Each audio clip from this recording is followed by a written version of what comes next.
Hello, everybody, and welcome back to the Zach, and Lex Talk Talk Stuff Stuff podcast. podcast. That was good. Yeah, we're getting there. We're getting there. We were on the verge of greatness. We were this close. So before we get into our usual antics, Lex and I felt it was very important just to have a second to talk about something. You guys have been so gracious to give us this outlet to just kind of shout into the void. You guys actually want to sit here and listen to us, so and we really appreciate that. But we feel it's also our responsibility to kind of acknowledge what's going on right now because the world hasn't been too great, to say the least. There's fascists running the U.S. government. There's mass Gestapos in the streets. Everything that's been going on in Minneapolis, the lives that have been lost recently. Genocides going on across the world right now. Civil wars, humanitarian crises. There's a lot, and we want to acknowledge all that's going on, but we also want to take a second to remind you guys to take care of yourselves. It's a lot going on, and it can be overwhelming. And take care of yourselves and love yourselves, and remember to love each other. We only get through this whole situation is if we take care of one another and work as a team. So just do what you can to take care of yourself, and if you have the ability to help one another, you know. Absolutely. I mean, we are stronger together than we are apart, and no one person is an army. Very well said. Exactly. All right. Well, now to get into the main topic of the show, we wanted to talk about uh, some of the best and some of our personal favorite rivalries in fiction. Like Zach, what would you define as a rivalry?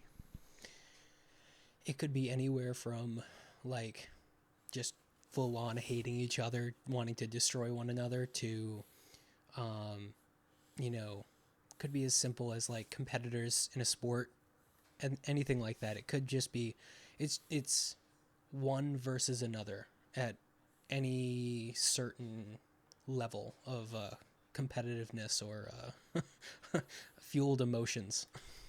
Hmm. Yeah. I mean, I've seen people say, well, rivals doesn't necessarily mean enemies. And I'm like, I guess that's Mm. true, but I sometimes associate it with enemies It's not because necessarily a synonym, but it's definitely not unrelated. yeah, no, absolutely.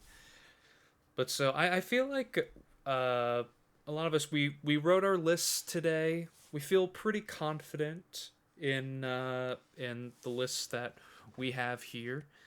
And would you like to go first, my good sir?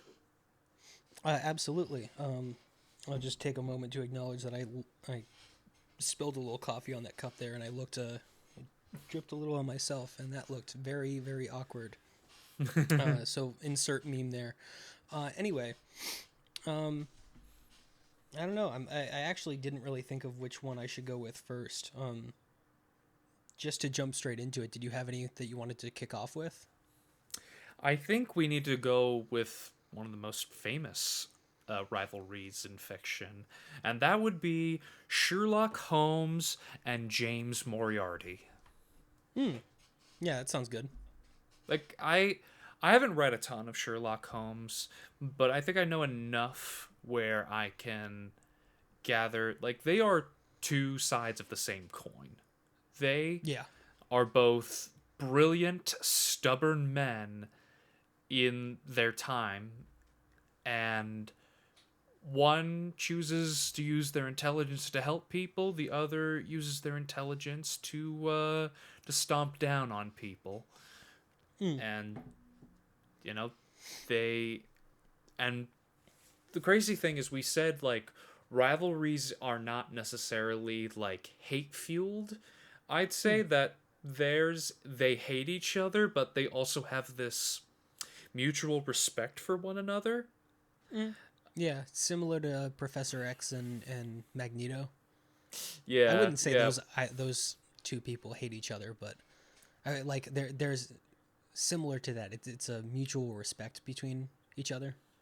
yeah. But with Holmes and Moriarty, like it dates all the way back to when Sir Arthur Conan Doyle was releasing his stories weekly, and everybody was so enthralled with Holmes and Moriarty and what were they going to get up to next or what's going to happen. And then the craziest thing happened. Uh, there was the final adventure with Sherlock Holmes and Moriarty, and they, spoiler alert, fell back into, I believe it was called Rankenback Falls. Rankenback And Falls.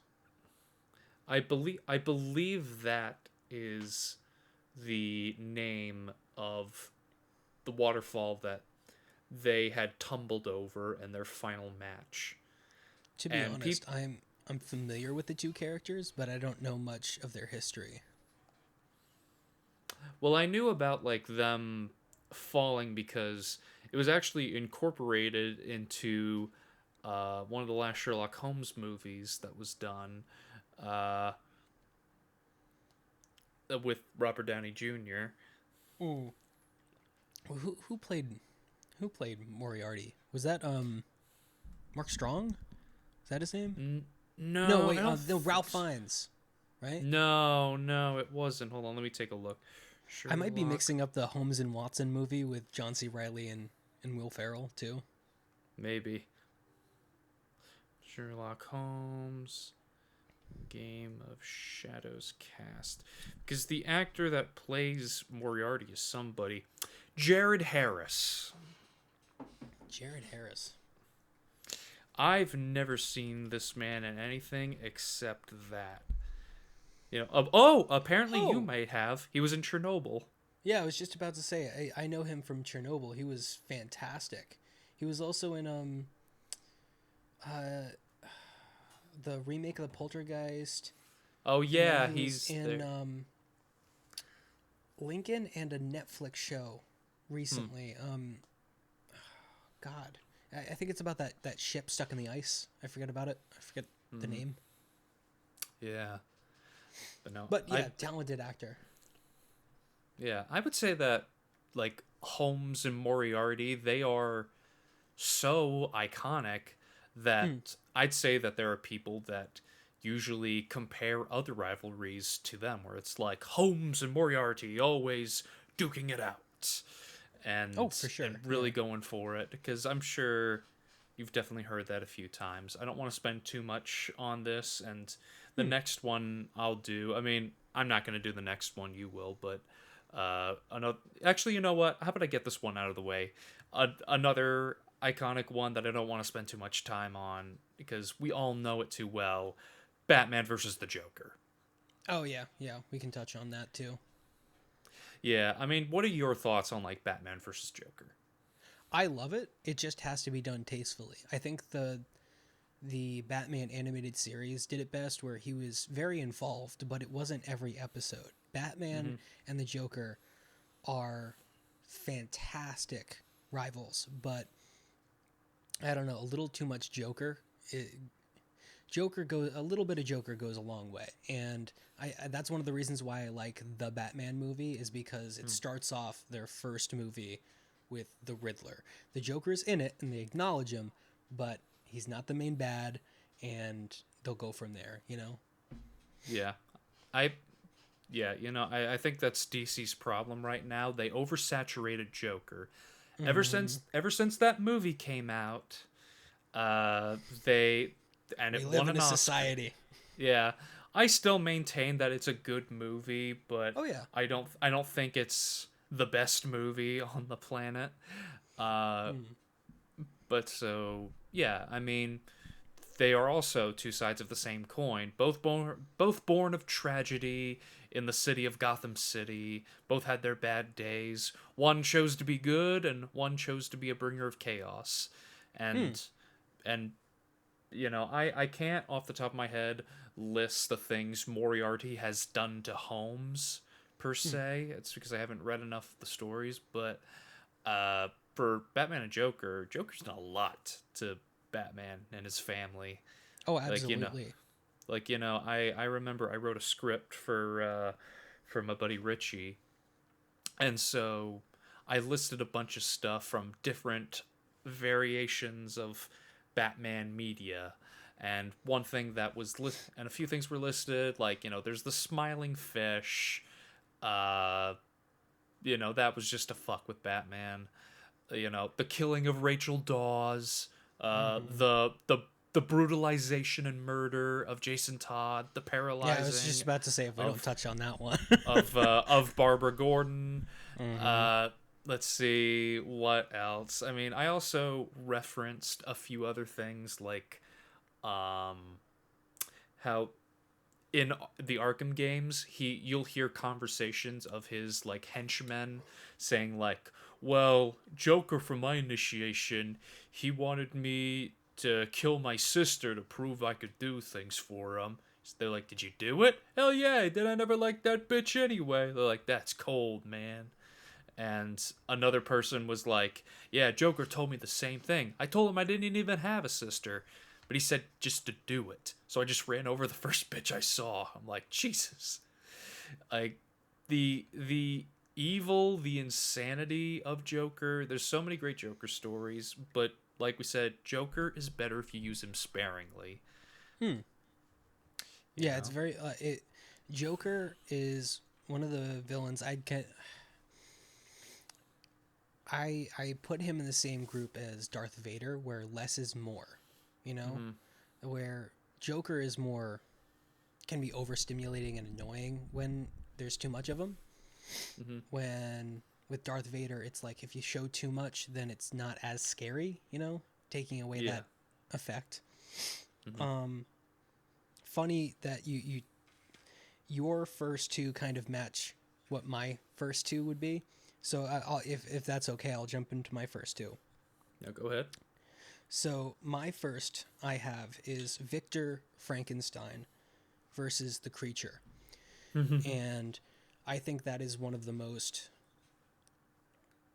uh, renowned rivalries in fiction, especially in Gothic literature. Mm. Um, I'd say in yeah. mainstream media, most underrated because you don't hear people talk about it. You Well, that's don't. the You thing. don't. You hear people reference it as much, but it's so prominent there with creator versus the created. Like I mean, But I just mentioned Darth Vader. You could consider, um, Palpatine as Victor and Anakin as, Vader. Anakin as the creature or whatever.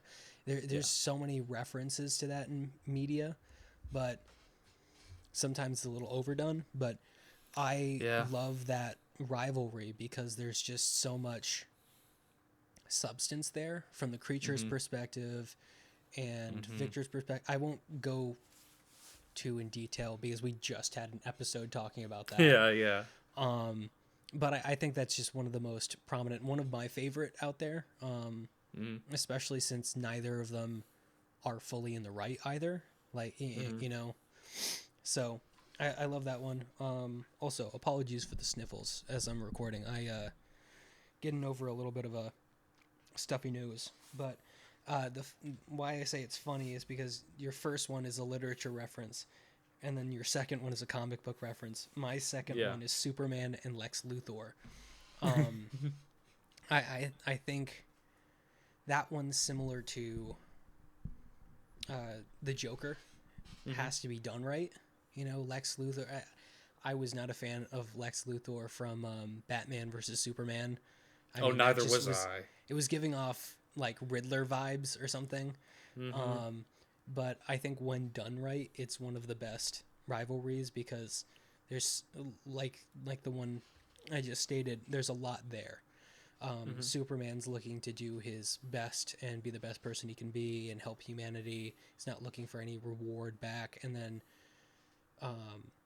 Lex is just the epitome of greed and wanting and ego, you know? Like he said in the Superman movie in last year, where, you know, he's stealing my limelight, essentially. Yeah. I know. You know, I know like people have their complaints with the Superman movie. I really, you know, even when he appeared in Peacemaker, I think Gunn has a really good handle on Lex. Oh yeah, and Nicholas Hoult is great as a young Lex Luthor. That I think one of the major complaints is that he's too erratic. But you have to remember both of these characters are in their youth. They're not like where they're going to end up. So I'm hoping that we see that Lex Luthor slowly turn into the cold, calculated Lex Luthor of the Superman animated series. You know, Although that Luthor also had his moments of like anger outbursts. I remember absolutely, but it was I more think Vaderish than Anakin-ish. You know, if I'm that's a good representation. Yeah, I kind of get that, but I also remember, and I'll play the clip in here. It's Superman's just like floating outside, and he's not saying anything, and Lex Oh, I love Luthor's that. trying to be like, yeah, you know, I could make a deal, and he's just not saying anything, and Lex grabs one of his trophies, throws it at him, and says, "Say something!" And he catches it, he breaks it, and he goes, "I'll be watching you, Luthor," and flies off, and you just see Luthor go, just like a friggin' child, like not Honestly, getting his way. that's the thing. That's the inner Lex Luthor. There's the shell, and then there's the man child that hasn't fully matured inside. Yeah, but yeah, I roll the clip. Yeah. But yeah, no, I think it's a fantastic rivalry. Currently in Superman comics right now, Lex Luthor is actually not really a bad guy right now. No, and even in the next Superman movie, with him getting his suit, it seems like he's going to be fighting alongside, you know, Superman. It's probably going to be a temporary alliance. Oh, for sure. I mean, the enemy of my enemy is my friend. Yeah, because I think he's like, you know, I hate aliens. That, you know, I hate you. I hate you. But this alien is kind of the bigger threat, so I'll put my hatred aside for now, just to work with you, just to like I'm going defeat to this deal with other you, thing. but I'm going to deal with you later. Pretty much, exactly. It's the stupid Hux thing and Rise of Skywalker. I don't need you to win. I just need Kylo Ren to lose. Yeah. Oh, God, I hated that. Yeah, that I line. know. I'm the spy. I know, right? I mean, no one saw that coming, but I don't know. Yeah.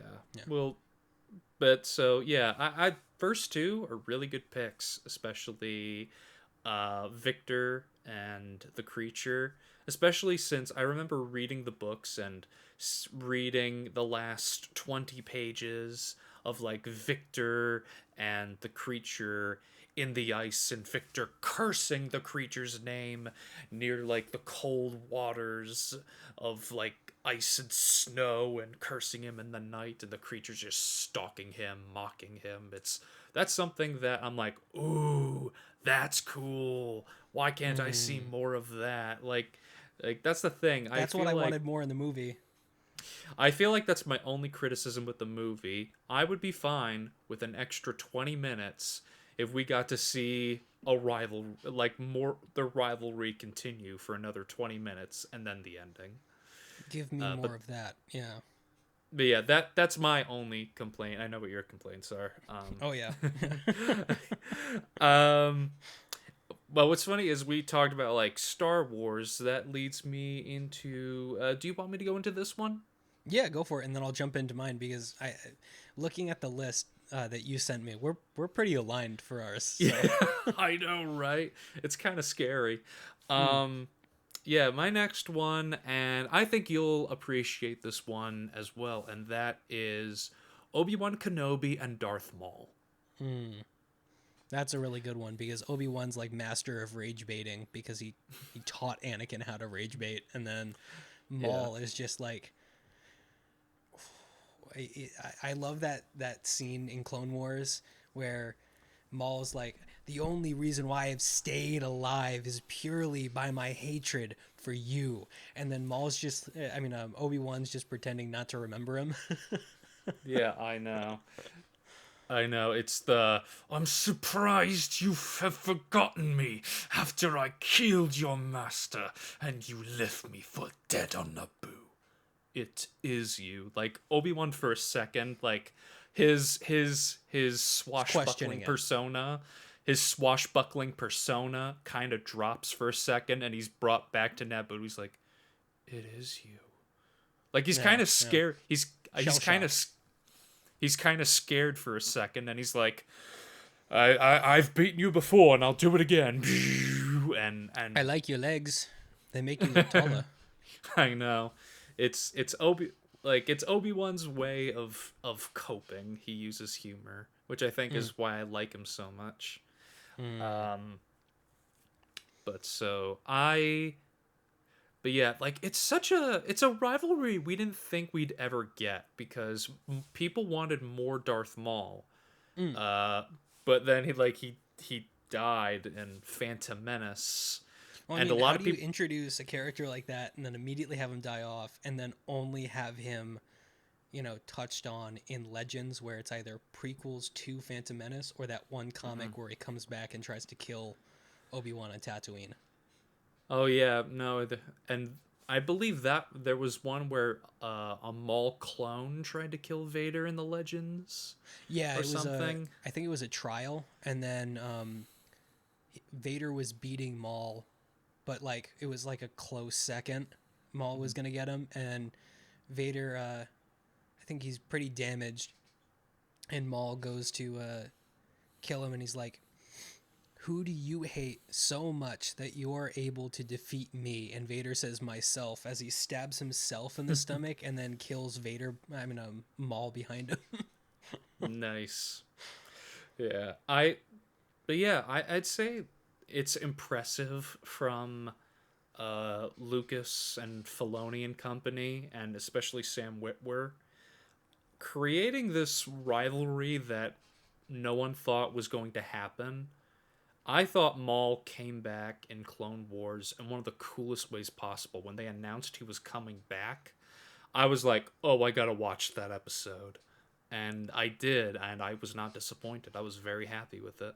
I love the episode where Savage goes. I forget the name of the like junk planet, but essentially the galaxy's Yeah. dump, and Yeah. finds him in the dirt and the rubble and the trash, and he's Yeah. just insane. The spider legs, terrifying, and he's like mumbling to himself separate parts of the Sith code, Yeah. and Savage is just like, "What?" And then he just runs up and screams in his face, "Jedi!" You know. Yeah. And then we see it continue throughout the series. And we have a comic. I must have my revenge. And then there is a canon comic book that picks up the arc like after Maul gets captured by Sidious. I remember rewatching that episode, and Sidious is like, "Oh no, I must deal with this problem myself," and kills Savage, and then like tortures Maul. I read the comic. Oh no, that, I'm not going to kill you. I have a purpose for you. Yeah, I read the comic, the Son of Dathomir comic, and it was good. Like Oh, it's really good. I'm so sad that it didn't get turned into an episode. They were so close, and then it didn't. But yeah, that whole storyline's really cool. To be honest, especially with recent like Star Wars content, I'm tired of the Mandalorian stuff. But Yeah. that whole Mandalorian Maul arc was super cool. Just like goes back to original Warlord Mandalorians, you know? Mm-hmm. Yeah, I kind of miss those too. Like, but so I, and then he was one of the best parts of the last 4 episodes of Clone Wars, Mm-hmm. with Ray Park doing the motion capture, and then in Rebels when he meets Ezra, The shadow. and him and Obi-Wan on their final fight on the Twin Suns episode, where we Mm-hmm. get the famous scream. Kenobi. Kenobi! It's And so cool. that beautiful transition of they ignite their lightsabers. Maul's really trying to get Obi-Wan mad, and you know, what do you have? Puts out the fire, and he's just really egging him on. And Kenobi stands up, and he ignites his lightsaber, and he goes to be Obi-Wan Kenobi, but he's like, no, I'm not that man anymore. I'm Ben Kenobi. And all while this is going on, Maul's like, this isn't just a Jedi. This is a someone on guard duty. And then while he's thinking that, Obi-Wan goes, you know what? No. I'm Qui-Gon. And sets up Maul for that, oh, I can kill him the same way I killed his master. And then slice right down the middle. Yeah. And he ends Maul's suffering once and for all. And I remember when I first saw that fight, I was disappointed. But then when I was thinking about it, I was like, oh wait, this is actually very brilliant. It's Yeah. two tired old men that are ready to just face off and end it. Yeah. And yeah, no, such a great rivalry. I doubt we're going to see anything of Kenobi in the Maul series. I doubt it. There are rumors of Vader. I would not be opposed to that. I would love to see what a Maul versus Vader would look like, especially seeing Maul would have very little idea that the person he's facing is the little kid he nearly ran over in Phantom Menace. Yeah, it's that he's fighting the chosen one. Mm-hmm. But yeah, no, it's if you like- fantastic. If you like Maul content, if you haven't read it, Maul Lockdown. Great book. Okay. It's Legends, but it's a great book. It's about Maul training. I think it opens up with him. It's been a while since I read it. But it opens up with Maul being in a gladiatorial fight ring where it's like a trial for him, and he cannot use the Force or his lightsaber. He has to just purely survive, and that's a trial to prove that he's worthy to be trained by Palpatine. Yeah, yeah. No, there's a bunch of cool Maul stuff. There's some Maul comic books. I think I read this one by Colin Bunn years ago. It was dope. So, what's your next pick? So, funny we talk about Star Wars because my next pick is Luke and Darth Sidious. Now, I originally was going to do Luke and Vader, which is, you know, faces off in Empire and Return. But when thinking about it, the real rivalry there is the person controlling Vader. Because Vader, you know, he has free will and he knows what he's doing, but he's being puppeted in the shadows by this person that turned Luke's father evil. Luke's, you know, whole thing in Return of the Jedi, no, I am a Jedi like my father before me. You're going to have to strike me down because I am not going to hurt that man. I think that really moves that rivalry over from Vader to Sidious. And you can see that too in the Legends comic with Dark Empire and how, you know, Luke has to vanquish Palpatine again through his younger clones.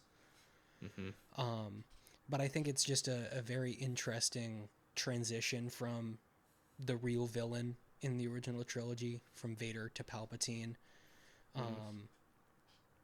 and who Luke has his beef with. You know? I guess I hadn't really thought of them as like a rivalry, because with a rivalry I immediately think there's history. Like when Luke goes to the Death Star, he meets Palpatine for the first time. Oh, for sure. But I also see rivalry as like, especially in fiction and in literature or media, they're almost antitheses of or metaphors of polar opposites. So Sidious is pure greed. He is, in my opinion, other than like Darth Bane, is what a Sith is. Purely greed. Self-focused and only looking for power. Yeah. Even in his old age, he is looking to move his soul onto another and live forever. Yeah. Luke, in that moment, becomes what a Jedi is supposed to be: peaceful, throwing away his weapon and willing to sacrifice himself for the belief that there's good in his, someone that has not shown any evidence that there is good in him, And that's when I think they became rivals. There was no prior rivalry, but I think that's when it just blew up like Palpatine in the reactor. um, I think that is honestly one of the best ones in Star Wars, next to Obi-Wan and Maul. Or, Yeah. Anakin and Vader would be another good one, because that's the internal fight throughout all of Star Wars. Yeah, but I count that as more of an internal conflict rather than a rivalry. Oh, for sure. Yeah. But I also think it's the build up, because Luke has been defeating Sidious's forces for years. And Sidious has been trying to kill Luke's forces for years. So I guess you could count that tension as like so you're the one that's caused all this destruction. So you're the ones that's been stopping my operation. We have Like, a new enemy. We believe this rebel pilot that destroyed the Death Star is none other than the offspring of Anakin Skywalker. yeah. No, That moment exactly. became most wanted, number one. Oh, absolutely. The heat and Palpatine, he's just evil. He's just evil, and there's no way to redeem him. I mean, just the physical depiction of what he looks like is just willing to degrade yourself purely for power and gain, The other rivalry I was thinking about talking about in Star Wars was Rebels versus Empire. Underdog versus, you know, Big Bad. Just because that's so prominent in the other Star Wars, whether it's prequels, sequels, or extended universe. It's good versus evil, but not as simply stated, because there's grays, but gray areas, but yeah, it's that more representation rather than physical people rivalries between each other. Well, is that kind of, would you say it's like survivors versus zombies? Like, would that count? Survivors versus zombies. Yeah, yeah. Like, Like, what do you mean by that? Like, in a zombie apocalypse, like it's this army of survivors, and they're like, we gotta survive and get not eaten by zombies. And then there are the zombies. You're saying like the rivalry between the Empire and the Rebellion. Like, would you say that that counts? Like, would just large masses of villains, like collective villains, does that Oh, count? that's what. Okay, sorry. I wasn't sure where we stand on zombies, if they're like true villains or if they're just kind of like almost Bizarro, where it's more of an obstacle because they're what used to be the good guys in that scenario. But like, Yeah. yeah, mass numbers or sides, competing for one another, for competing against one another, like the Sith or the Jedi rivalry, Yeah. And for our listeners out there, truth be told, I think zombies should not count as villains. The collective villains shouldn't count as villains. Like, do you consider like cuz I don't consider sentinels villains. I just consider them like a tool used by the villains. Hell, even stormtroopers I consider to be tools rather than like villains. I don't know Well, about that that. I uh, would say the battle droids, because they have no choice of being their program. yeah, The stormtroopers do have a choice to enlist and be part of the Empire. They can have a change of heart, but they're openly choosing to be part of the Empire. Or zombies don't have a choice to be. If you're given the choice, do you want to become a zombie? Any reasonable person is going to say no. yeah. I mean, well, in that case, do vampires count? Do um, what is it? Do the orcs from Lord of the Rings count? I mean, Dracula and Van Helsing. That's true. That's But true. I mean, another great representation of what we're talking about here is, would you consider the Borg from Star Trek as one side of that rivalry with any species they're trying to assimilate? Or would you consider the Borg Collective, or who's running the Borg Collective, like the Borg Queen, as the rivalry? Well, that's like saying the alien queen from Aliens is like the bad guy. Meanwhile, I just consider her more like just a thing because she's not quite, I would say, intelligent. I don't consider the aliens to have intelligent life. The xenomorphs to have intelligent life. But I don't know. With the Borg, I view them more as like a disease rather than a people. And that's where I'd stand on the zombies. Yeah. Yeah. What really goes into if it can be a rivalry between two sides, are both sides sentient and openly willing to join that fight. Yeah. And before I go on to my thing related to zombies, I'm surprised because I think we talked about doing this topic in the past about rivalries. I think you told me a rivalry that you really dug in fiction was Picard and Q. Yeah, yeah. I put it in the same boat as I always mix up his name, and I always like, I love this character and I know about him, but I can't pronounce the name. Gilbert Gottfried's character from Superman, the animated series, and Superman. Oh, Mr. Mixie Spitlick. Exactly. I put him in that same category of Yeah. nuisance. It's not necessarily like fight to the death rivalry, but it's that give and take fighting, more like Yeah. high school bickering and drama. Well, what would you say is the worst thing Q has ever done to Picard?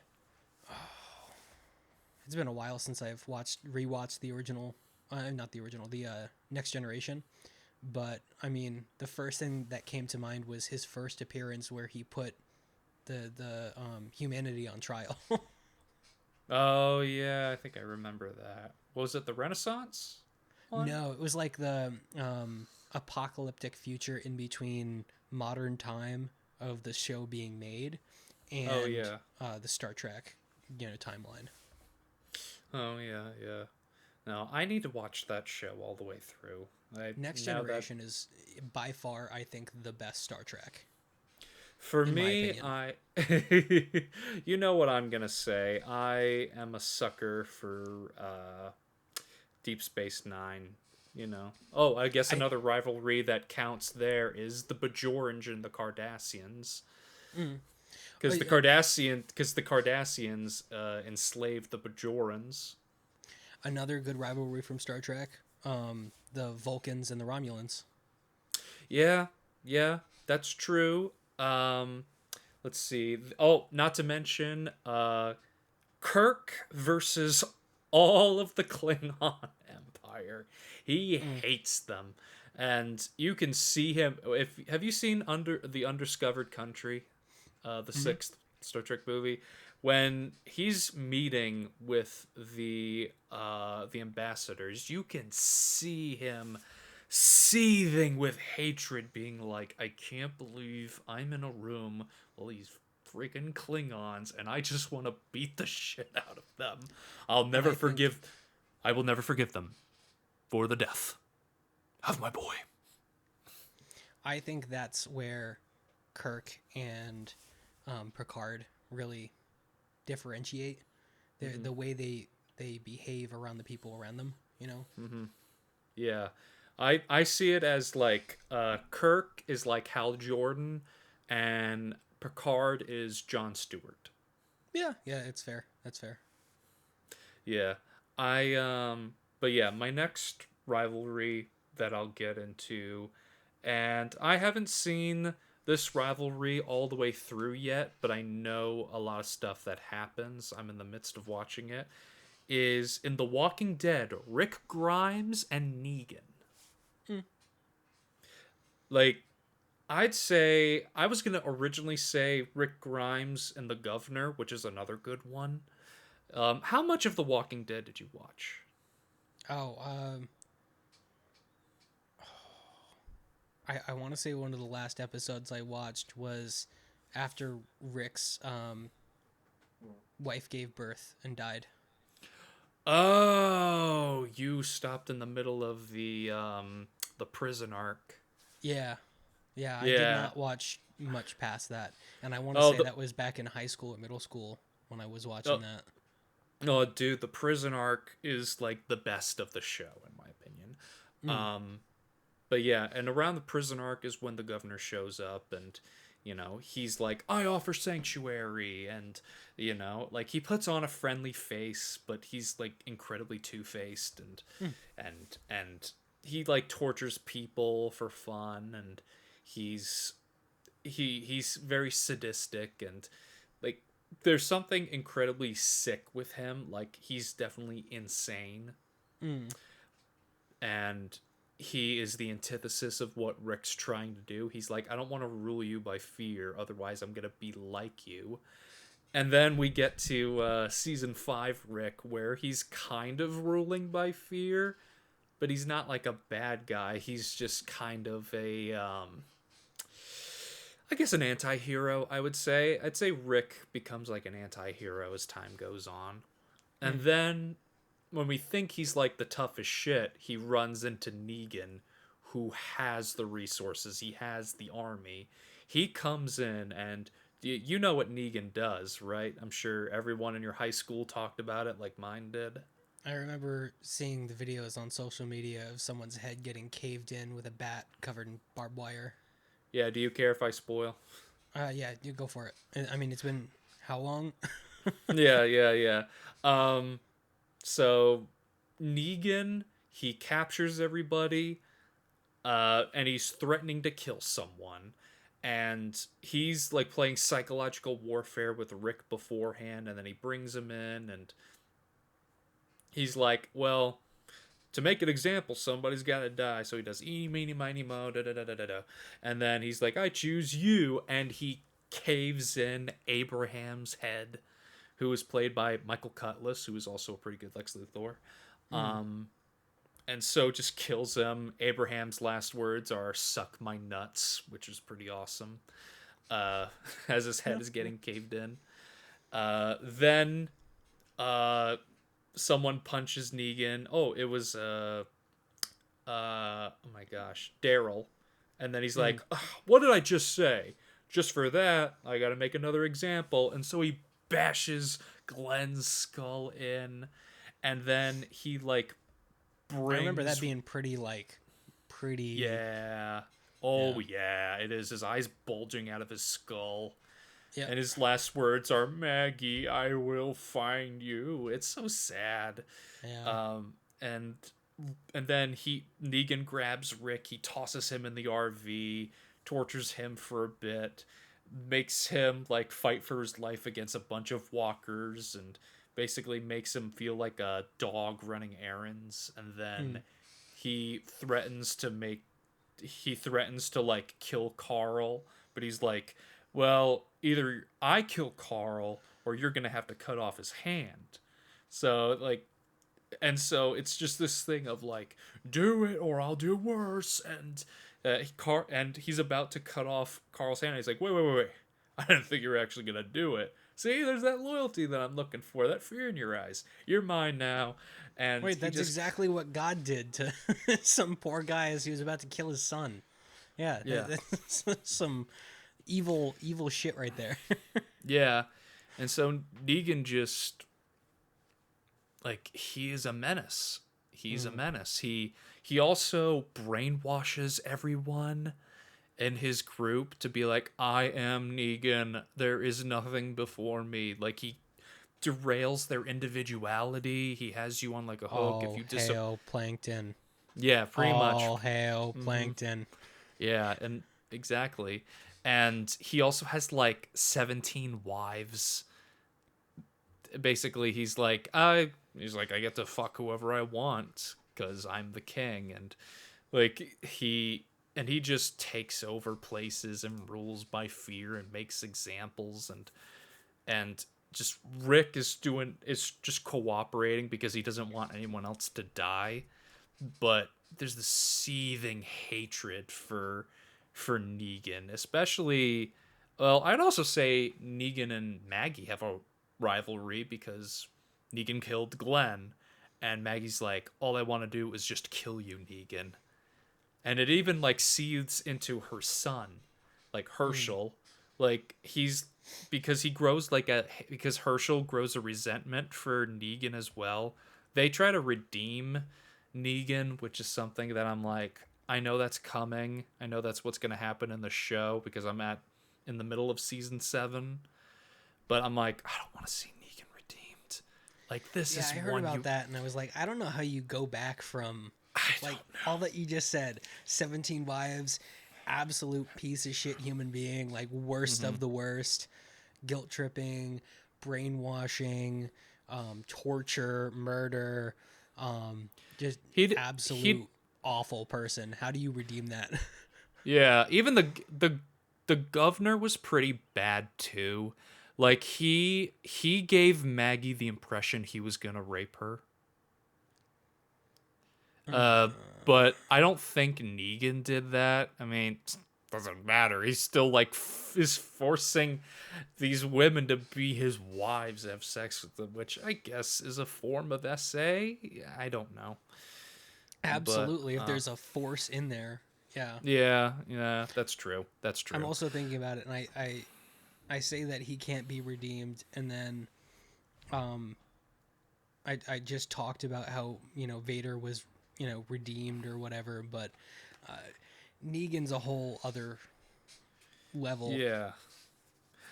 I'd say like Vader is, I guess, in a way kind of like a tool. Yeah. Yeah, so I guess, and he's just more dead inside than like evil, even though he does horrendous stuff. I mean, what he did in the Jedi Temple, but that's no, it's true, it's true. Yeah. But I don't know. It's crazy, and that rivalry is so interesting, and like it's cool. Like it's really cool, and Jeffrey Dean Morgan, I love that man so much. He's a very talented actor. Yeah, he's John Winchester. Mm-hmm. I guess too we could say, as we've been talking about this, is Mr. Krabs and Plankton. Yeah, I was just thinking about that, and I'm like, that's another one to throw out there. Mr. Krabs and Plankton. It's not even on my list. SpongeBob, Mrs. Puff. Yeah. Or Bubble Bass. Oh yeah, no, Bubble Bass. That's a better one. Yeah. Patrick versus Intelligence. Greatest rivalry in fiction history in any storytelling. Plankton and Mr. Krabs. Yeah. Eat your heart out, Shakespeare. I would also say in Supernatural, Dean versus Lucifer. Yeah. Yeah, even though like Sam is the one that's going to be possessed by Lucifer and Dean just have this like that is really cool and really scary. It's so funny how the show Supernatural went from Dad's gone missing, we gotta find him. 15 seasons later, we gotta kill God. Like, Yeah, but also like a bunch of fake deaths and all these different like that's the thing. I think Supernatural was great, but it didn't need so many seasons to just redo the same thing where like how many times are we going to see Dean or Sam think the other dies and they just make a life for themselves. yeah, how many times are Sam and Dean going to be like, "You're not my brother anymore, and I don't love you anymore"? Blah blah blah blah blah blah blah. All right, I kiss already. yeah. Ew, no. But yeah, and let's see, what's another one? Because we had just talked about that one. Yeah. No, we talked about those two. What's your next one? So I actually maybe you viewers can actually weigh in on your thoughts on this if you're familiar with the material. And Lex, I'd love to get your thoughts if you're familiar as well. But I think one of the biggest evils in fiction history is Sauron from Lord of the Rings. Yeah. Just an absolute perfect representation of tyranny, evil, greed, and power. But I was trying to think of like who's Sauron's rival, and at first I was gonna say, Aragorn. Excuse me. But that's the thing. They fight, but I don't know.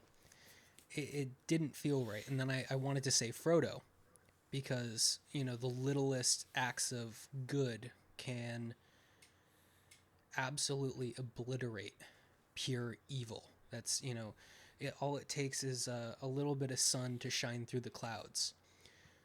But that didn't feel right either. And there's so many things that build up to defeat Sauron. And I'm not too familiar with like the lore previous to Lord of the Rings and The Hobbit, but I think maybe what I was thinking of is just hope. Like Gandalf said, I'm going to butcher the quote, but all it takes is the little acts of kindness to keep evil at bay. And I think that is what the rival is to Sauron in the Lord of the Rings series. Just,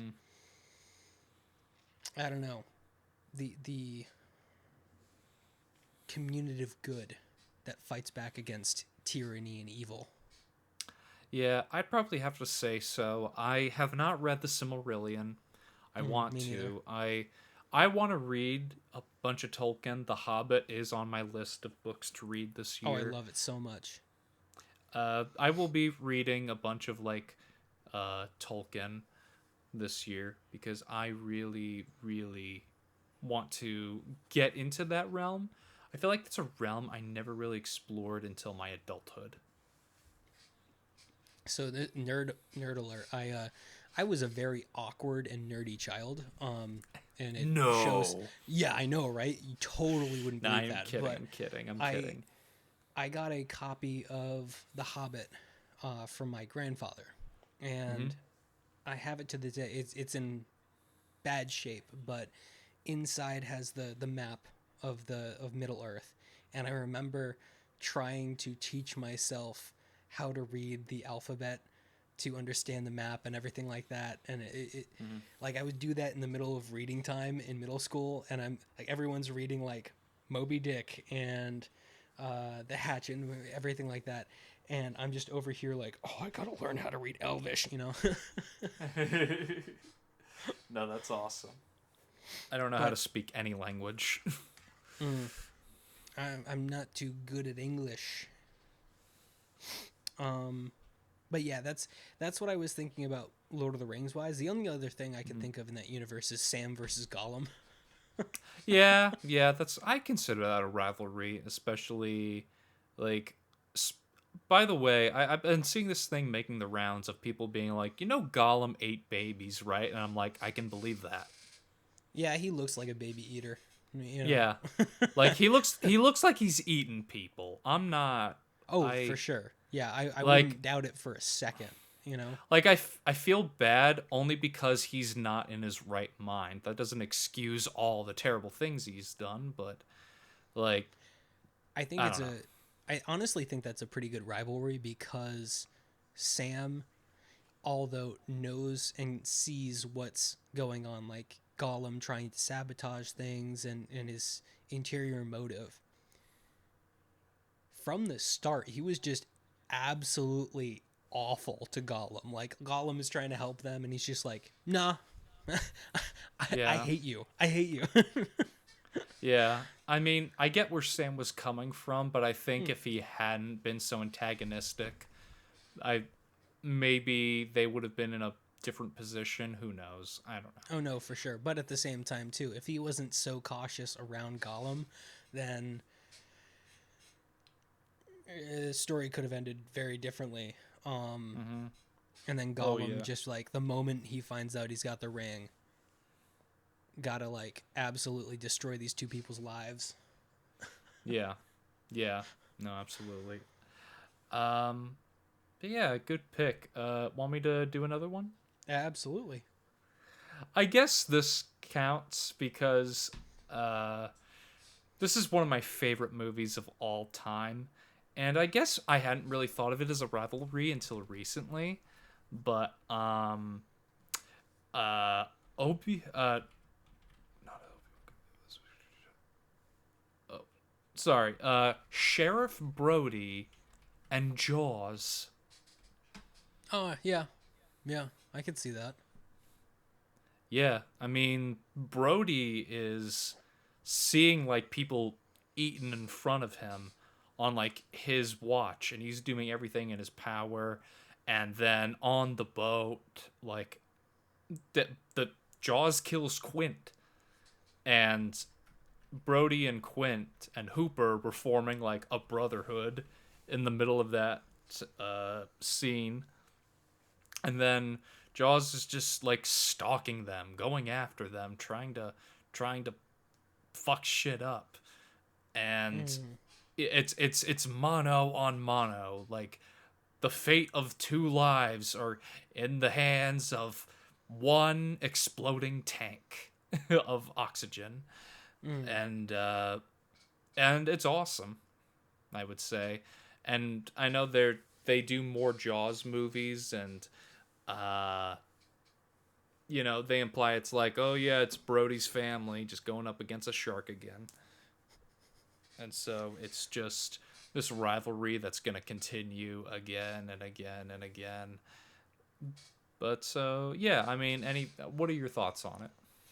To be honest, I have only seen the first Jaws, and I watched it a long time ago. Um, they were doing a viewing at the beach, and so I went to see it there, and then I haven't seen it since. But honestly, that's a good rivalry. Um, I do think it's sullied after, I obviously, speaking from someone who hasn't seen the sequels, I think Neither it's have one of I. those stories where it's not really worth seeing the sequels. Like, Yeah. it was great. You captured lightning in a bottle the first movie. Do you really need to try and do it the second time? It doesn't need a second story, you know? Yeah. I know. I But heard Jaws 2 was good, but I mm, don't plan on watching it anytime soon. I'll watch those movies if I'm bored. Because I'll yeah, watch that's the fair. first. I'll watch the first Jaws anytime, anywhere, all the time. Like next time we hang out, maybe I'll bring Jaws with me. Yeah, sounds good. Oh, dude, side tangent, but I was at the video store the other day and I found a wrapped, like, still in the packaging Superman VHS from Oh yeah. 1978. I'm like, I made the pog face and I'm looking around like, no one's gonna try and take this from me. It slips out of the sleeve and it's Harry and the Hendersons. Oh, You've been having that problem a lot because you found like another movie and it slipped out and it was something else. Yeah, it was Uncle Buck. Yeah, Uncle And it Buck, was and then it was. Forrest Gump. Oh yeah, yeah, yeah. Yeah. You've been having that problem a lot lately. That's the thing. It happens a lot at the video stores with VHSs because I mean, if you're getting rid of some used VHSs, guaranteed if there's more than one, you're gonna switch out some of the cases. But Yeah. also, I had the same luck getting VHSs, and the interiors had mold on the tapes. Oh. And it's like, all right, that's money down the drain. But yeah, Jaws wise, that's a great rivalry. I need to refresh my memory on Jaws, but I remember, it very much like Moby Dick and Captain Ahab. Mm-hmm. Yeah. Still never read Moby Dick. I read it in English once. And that's But- Call Me Ahab is what I remember. That's about it. Yeah, which is probably where they got the inspiration for the ending of Jaws, where it's like it's his "Call Me Ahab" moment where he like shoots the tank in Jaws' mouth. But yeah, what's your next one? So I have a couple joke ones here. My co-host isn't here because I have the door closed, and my girlfriend's home. But Luna and Butcher's Twine is another great rivalry. Not very fictional, but it's imaginary in her mind. She's been going through Butcher's Twine like crazy, and this is the third string I've had to make her. She loves chewing on that string. Another joke one I wrote was J.K. Rowling and the black mold in her house. That's making her go insane. I mean, she Yeah. was pretty insane before, but Yeah. she's bigot maxing on Twitter and X. Yeah. But I think the next serious one that I have is... So, are you familiar with I Have No Mouth and I Must Scream? No, I am not. So it's this story about there's an AI or a allied master computer, and he's created and over time grows to hate humanity, and for 107 no, 100 and, I have it up over here 109 years he tortures a group of humans, just absolutely mutilating them, body horror, every kind of horror, just absolutely destroying, not like letting them die, but destroying every fiber of their being. My God. And it's a great piece of horror, but it's a lot.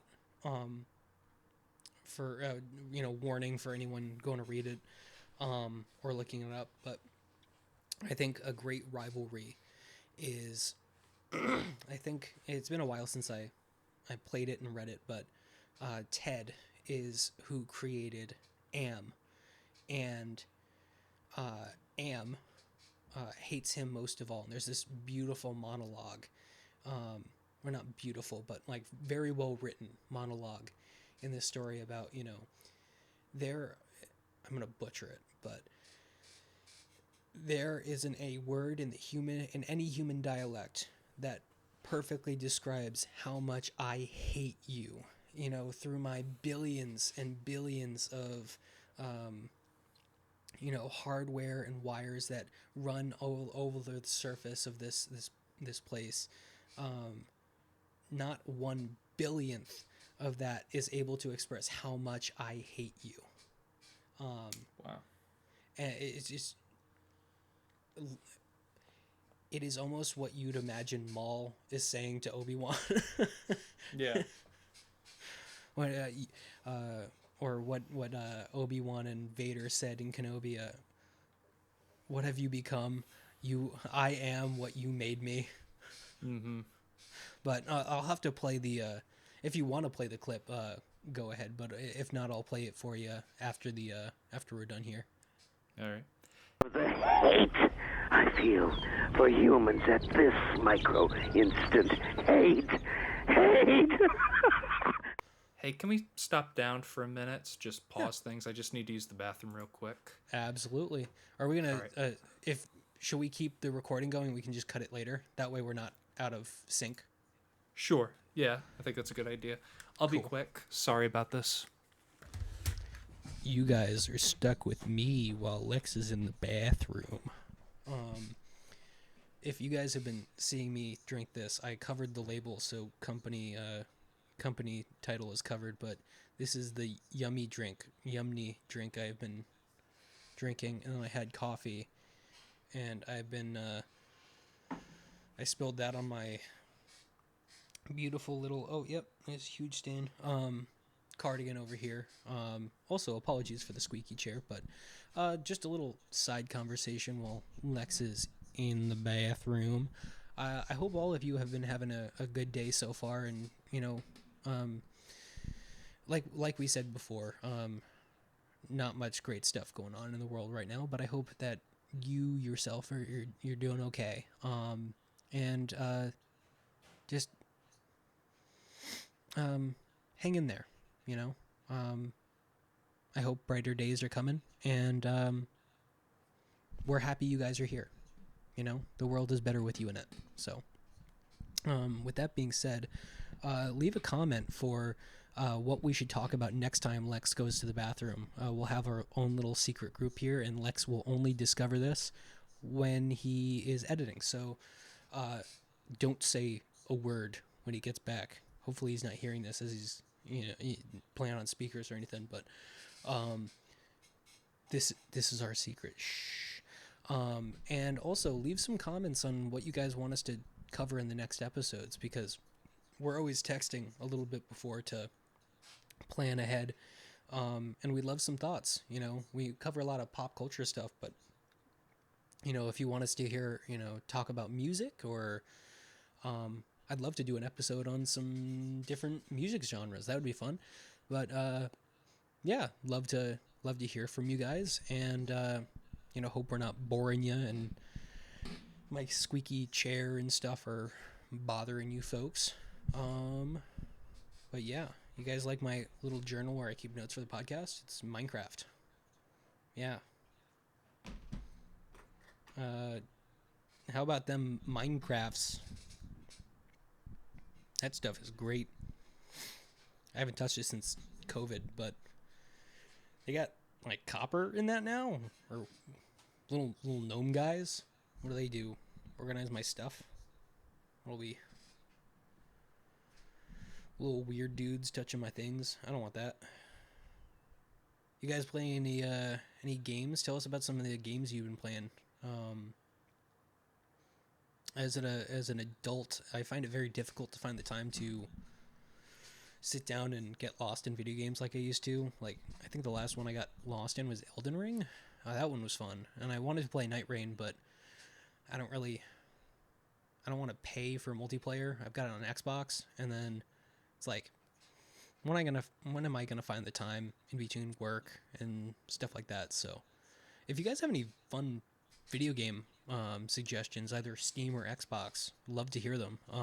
Always looking for new stuff to kind of play level to level and get lost in for a little bit before doing dishes and usual adult tasks. But yeah, always looking to play something new. I love some indie games. I've been playing What Remains of Edith Finch. If you guys haven't played that, heavily recommend. Great little horror game. The visuals are fantastic, and there's not much to like the gameplay itself. Very linear, going through a house, but very well designed. Reminds me of like the Winchester house when it comes to like disorganization and put together all weird. That one's fun. What else have I been playing? Oh, he's coming back. Let's. Shh. Hello, I am Hey. back.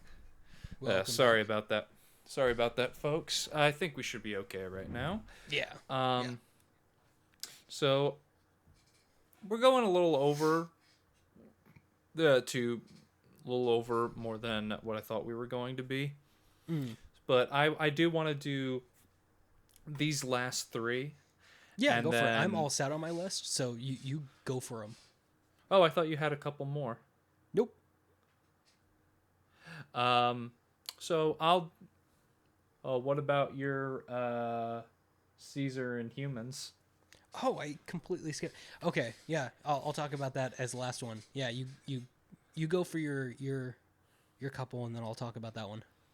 Okay. So one I want to talk about briefly, and this is me as someone who is new to the show, JoJo's Bizarre Adventure.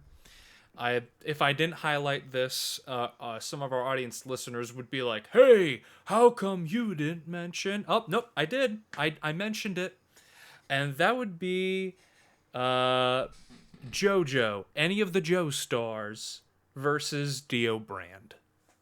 Are you familiar with JoJo's Bizarre Adventure? Not at all, other than the memes that have been sent in our friend chats. That's about it. Yeah, yeah. Is that a I'm more JoJo of a reference? Cowboy Bebop kind of guy. Oh, same.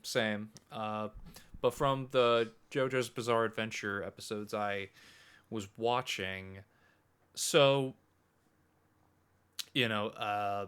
Dio is like he's like this kid that stays and lives with JoJo's family, the Joestars. And so the first thing Dio does right away, like after meeting I believe it's Jonathan, he kicks a puppy. He what? Yeah, Dio literally kicks a puppy. Prison right now. Right now. It's like no. And yeah, he does. He literally he knees a dog in the face. That's what he does. Okay, that gets my blood boiling. I cannot stand animal abuse. And that's the Anyone- first sign of I don't go trust ahead. anyone that doesn't like animals. I very much dislike anyone that is mean to animals. yeah. Doing that shit, no. Yeah, he's so fucked. There's so many things I forgot that I had to remind myself of before the show. But yeah, like he is such a piece of shit person. Like he tricks everyone except JoJo into thinking that he's just this innocent friend that's become part of the family because JoJo's father was friends with Dio's father. And then he's like, well, now I'm older and I'm a drunk just like my bastard of a father. And he steals this stone mask and he puts it on someone and they turn into a vampire. And then he decides to he accidentally puts it on himself and he becomes a vampire that absorbs energy and life force and everything like that. And he does everything in his power to kill JoJo and is learning Hamun attacks and everything like that. It's pretty crazy. And we think Dio is dead and JoJo with him. And then JoJo's son, Joseph Joestar, I believe. I don't know if I'm mixing Jonathan and Joseph or not. It's been too long. But he becomes a hero himself, and he eventually comes into contact with Dio. And Dio just comes back and fights the Joestars. Every generation of Joestars, he just goes and fights and tries to kill every single Joestar because he's that petty and evil. Interesting. Yeah. I'm not doing it justice by explaining it, but I had to put it in here because I think Dio is a great villain. And like this anyone man that literally spits on puppies is definitely a villain in my book. So. Yeah, no, it's fantastic. I mean, it's not fantastic that I need a puppy in the face because that sucks. Another one is Aquaman and Black Manta. That's a good one. That one I know. Oh, Yeah. Do you know some of the things they've done to each other? no, but I have been familiar with the rivalry ever since growing up with Super Friends. Yeah. Yeah. What's fun? So, in New 52 Aquaman, how him and Black Manta become rivals is Black Manta's father is like a pirate and a fisherman, and he goes and he fights Aquaman, and then in the midst of the fight, Aquaman kills him, and then his son sees and is like, "Dad!" And he hates Aquaman for it, and he's like, "I will spend the rest of my life trying to kill you, Aquaman." And they go into this crazy. Yeah, exactly. And they just and Black Manta just has this seething hatred for Arthur Curry. He's just like, I want to kill him. I want to kill him so bad. And he becomes like water obsessed and tries to take over Atlantis and harpoons and military and everything like that. Working with the Legion of Doom, everything like that. But the worst thing he has ever done, and I think this was pre-Crisis, when they were trying to make Aquaman edgy, every decade or two they try to make Aquaman edgy. So there is Aqua Baby, the child of Mara and Aquaman. And so what happens is Arthur kidnaps Aqua Baby, Arthur Curry Jr., and Aquaman, leaves him dangling on the hook, similar to that episode of Justice League. I was just about to say this sounds similar to Justice League. You know, There's only one difference between the Justice League episode and what happens in the comic. and I'm guessing it gets significantly darker in the comic. Yeah, Aqua Baby dies. Manta kills Arthur's son. And it just continues their rivalry for so long. Like, it's so messed up. It's so fucked up. Like, Manta is the number one hater, and it causes a divorce between Mara and Arthur. It just, like, this is something where I'm like, okay, like, who is considered to be this person's greatest nemesis? I would say the person that's fucked up their life the most. Yeah. And Aquaman has fucked up. No, Black Manta has fucked up Aquaman's life more than Ocean Master. And Ocean Master is supposed to be the evil brother that's trying to steal the crown. And it's crazy. It's super crazy.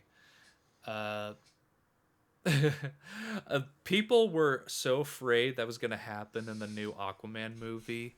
But they were like, is Black Manta going to kill Jason Momoa's kid in this movie? And that didn't happen. Which I was like, you know what, good. Even though the movie wasn't great. I do know it didn't happen because when I was on a cruise, there were 3 movies playing on the cruise the entire time. It's always 3 movies. Trolls 2. Yeah. The Holdovers, which is a good movie. Yeah. And Aquaman 2. I watched Aquaman 2 so many times. Yeah.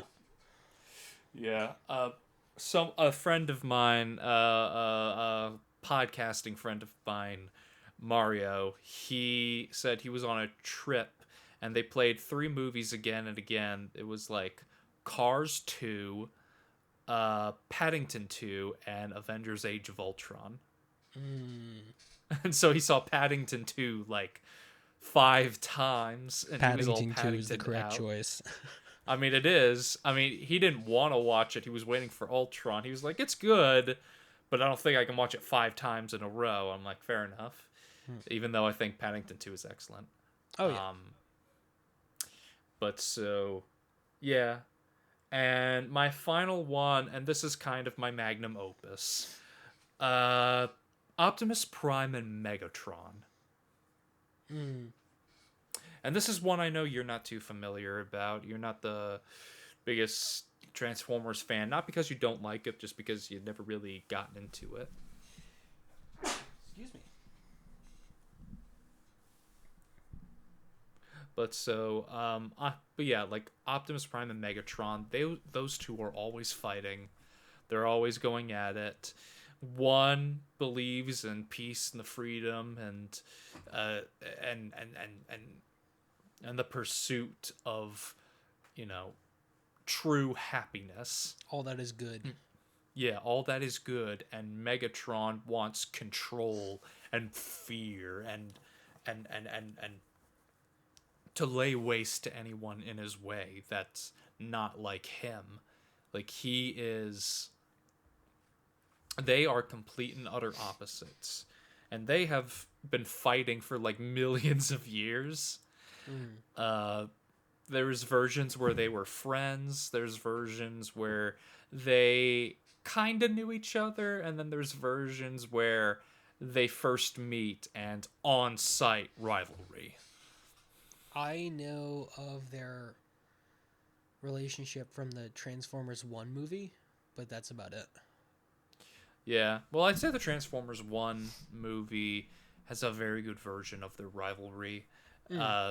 If the movie didn't bomb at the box office, I would have loved to have seen a sequel and seen that blossom, because I thought what they did was excellent. Oh, yeah. Yeah. I haven't seen the full movie, but I've seen clips, and it was not just well written, but beautifully animated and very well executed. Yeah, no, they've been at it for so long, and it's so crazy, and they're gonna keep going at it. Although a consistent thing with Transformers lore in many continuities is it does end, either good, bad, or what have you. It does end, but it's still worth noting. I could go about it forever, but we don't have forever. We got to wrap up the episode pretty soon. So please tell me your final one. So I wouldn't say it's like my magnum opus. I am merely just kind of got stuck at the bottom of the with the tier list here. But so one I wrote down and completely skipped over is if are you familiar with Planet of the Apes, either the originals or the new movies? The new movies. I love the new movies. So I did. It's kind of like a 2-level thing, rivalry between the apes and the humans in all Planet of the Apes media, but specifically in the new ones, Caesar and the Colonel in War of the Planet of the Apes. Oh, it's such a good movie. So good. I love the rivalry there, and I love the build up to the original through the 3 movies. I am iffy on the recent 4th one, but through the 3 movies, Caesar's perspective of humanity, especially in the second one, where like we don't want anything to do with humans, we don't want war, but we don't want to be involved. You do your own thing, we do our own thing. Yeah. And consistently through those last couple, movies of that trilogy are humans just wanting to be on top of the evolutionary chain, not really caring that, apes are sentient and alive and, thriving and growing. And I think it's this very interesting rivalry where initially Caesar does not want any conflict, doesn't like them, but doesn't want war, doesn't want death. And then it grows into this thing in the 3rd movie where, apes have been massacred, war is unleashed, and apes are being used in slave labor under the Colonel.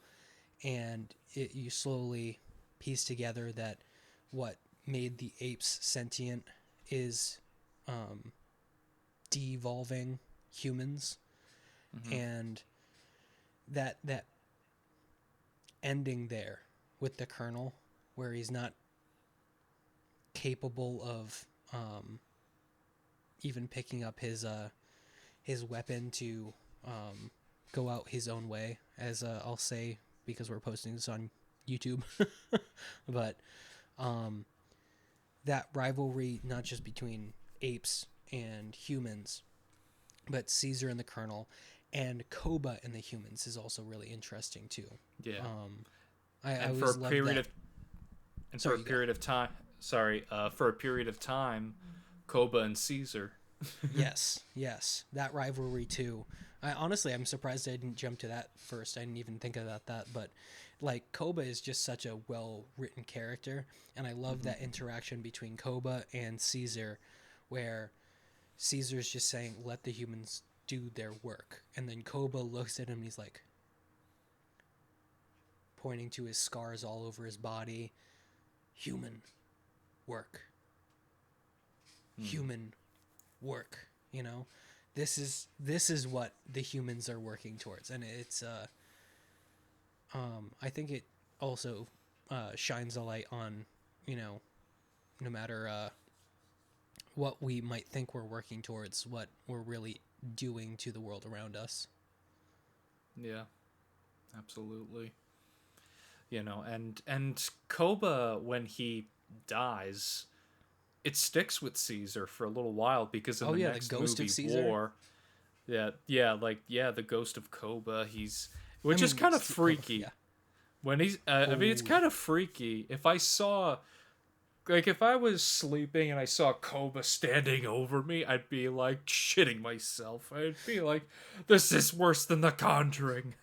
And that's the thing too, like chimpanzees, like baby chimpanzees and chimpanzees when they're not like menacing are absolutely adorable.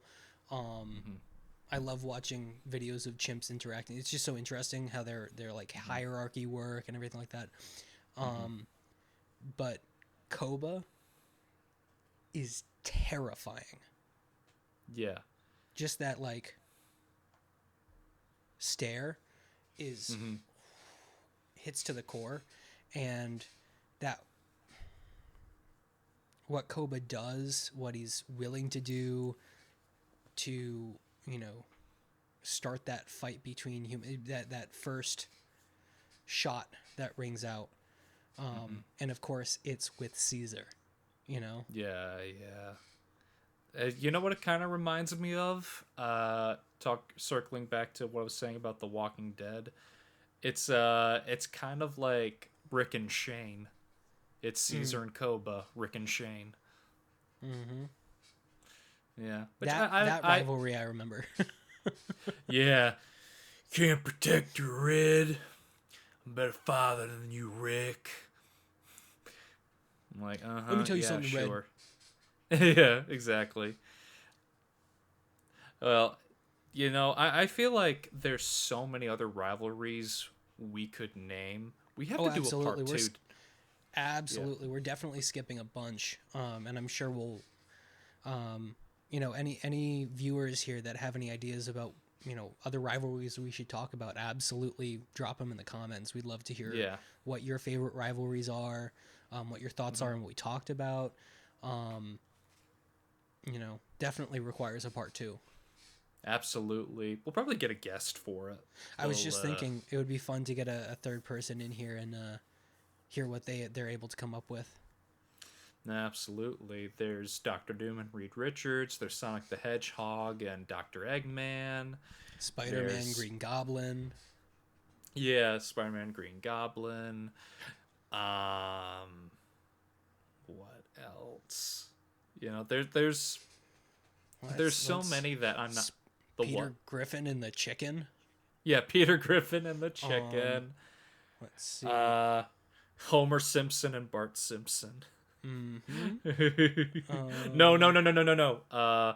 Bart Simpson and Sideshow Bob.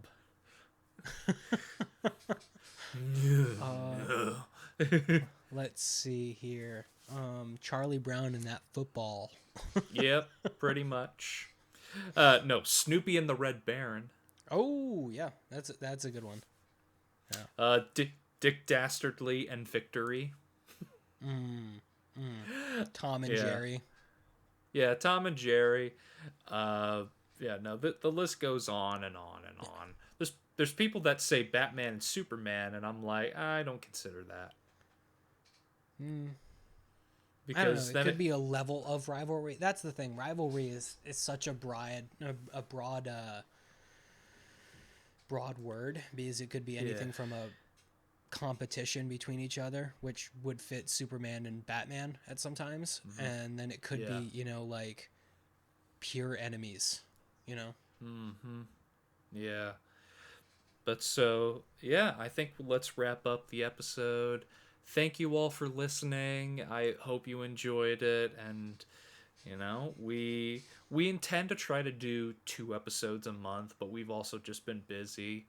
So, we appreciate your patience. We appreciate you listening, and we appreciate you for hanging out with us for like close to an hour and a half. So thank you all so much. Stay safe, stay Yeah. warm, especially with the snow outside. And And the ice in the roads. Make sure to stay safe, please. yeah, ice of many different varieties.